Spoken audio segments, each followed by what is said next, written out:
योगी सरकार राज्य में पहला इंटरनेशनल ट्रेड शो आयोजित करने जा रही है। ग्लोबल इन्वेस्टर समिट के बाद सरकारी विभागों के उत्पादों को वैश्विक मंच पर पहचान दिलाने के लिए योगी सरकार का यह अनूठा प्रयास होगा।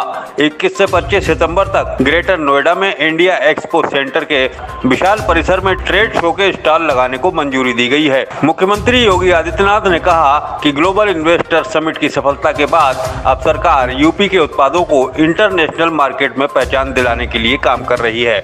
इंटरनेशनल ट्रेड शो में 400 से ज्यादा बायर्स हिस्सा लेने जा रहे हैं। बरेली में श्री कृष्ण जन्माष्टमी की शोभा यात्रा के दौरान बड़ा हादसा हो गया। बिजली की हाई टेंशन लाइन डीजे से टकराने के बाद 4 युवक बुरी तरह झुलस गए।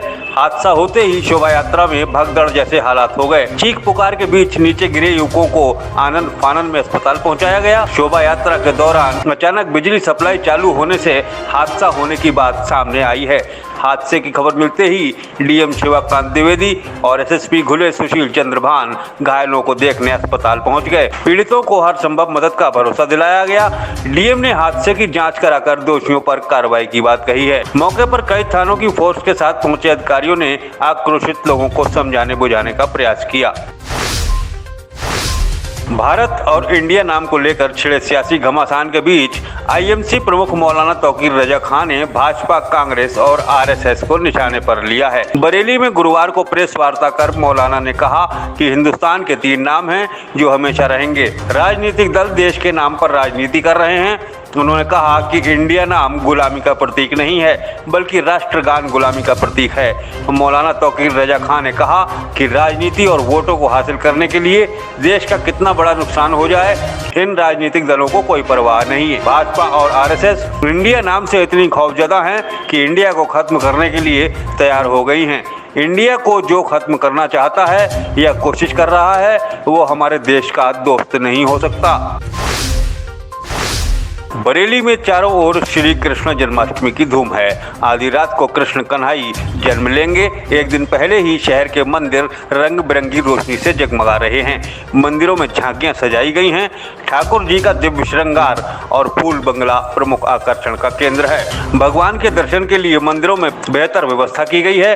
जन्माष्टमी को लेकर कुछ मंदिरों में बुधवार से ही कार्यक्रमों की शुरुआत हो गई है। इसके अलावा गुरुवार को शहर के मंदिरों में विभिन्न कार्यक्रम आयोजित किए जा रहे हैं। इनमें श्री हरि मंदिर में बाल नृत्य व संगीत कार्यक्रम हो रहे हैं। यहाँ रात 12 बजे आरती के बाद प्रसाद वितरण किया जाएगा।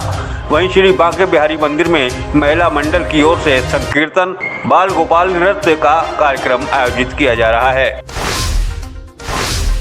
बरेली में जन्माष्टमी पर्व के साथ ही जगह जगह शोभा यात्राएं निकाली जाएंगी। आला हजरत दरगाह के रास्ते से ही गंगा महारानी की शोभा यात्रा निकाली जाएगी।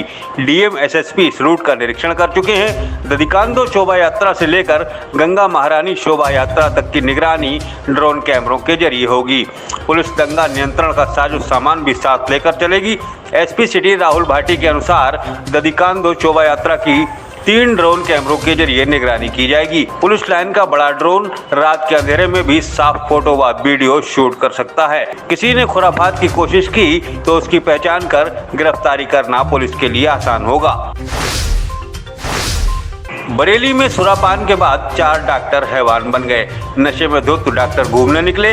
रास्ते में राहगीरों और महिलाओं से बदतमीजी के बाद पुलिस वालों से बहस हुई तो जमकर लात घूंसे और मुक्के चलने लगे। आधे घंटे तक जिला अस्पताल के डॉक्टरों का हाई वोल्टेज ड्रामा चलता रहा। बवाल की सूचना पर कई थानों का फोर्स मौके पर पहुंचा तो पुलिस ने शराबी डॉक्टरों को दौड़ा लिया। इज्जत नगर थाना क्षेत्र के 100 फुटा रोड पर देर शाम अफरा तफरी हंगामा मच गया। जिला अस्पताल के डॉक्टर बीच सड़क पर राहगीरों को कूट रहे थे। पुलिस से भी मारपीट और अभद्रता का आरोप है। पुलिस ने 2 डॉक्टरों के खिलाफ मुकदमा दर्ज करके कार्रवाई शुरू कर दी है। बरेली में गला घोंटकर एक युवक की हत्या कर दी गई। युवक का शव खेत में पड़ा मिलने से सनसनी फैल गई। बिथरी चैनपुर थाना क्षेत्र के रजऊ परसपुर निवासी प्रदीप का शव गांव के पास मिला है। परिजनों ने बताया कि एक दिन पहले प्रदीप बिना बताए घर से चला गया था। काफी तलाश करने के बाद भी उसका कोई पता नहीं चला है। गुरुवार को प्रदीप की हत्या कर दी गई। गले में बनियान का फंदा बनाकर उसकी हत्या की गई है। परिजनों ने किसी रंजिश से इनकार किया है। उधर पुलिस कातिल की तलाश में जुटी है। बरेली में जन्माष्टमी के त्योहार पर मायके जाने से मना करने पर महिला ने फांसी लगाकर जान दे दी। पति पत्नी के बीच इसी बात को लेकर विवाद हुआ था। इज्जतनगर थाना क्षेत्र के लक्ष्मीपुर निवासी पप्पू की पत्नी पूजा जन्माष्टमी के दिन मायके जाने की जिद पर अड़ी हुई थी। पति ने उसे घर जाने से मना किया तो झगड़ा हो गया, जिससे खफा होकर पूजा ने खुद को कमरे में बंद कर लिया और आत्मघाती कदम उठाते हुए फांसी के फंदे पर झूल गई। मौके पर पहुंची पुलिस मामले की जांच में जुटी है।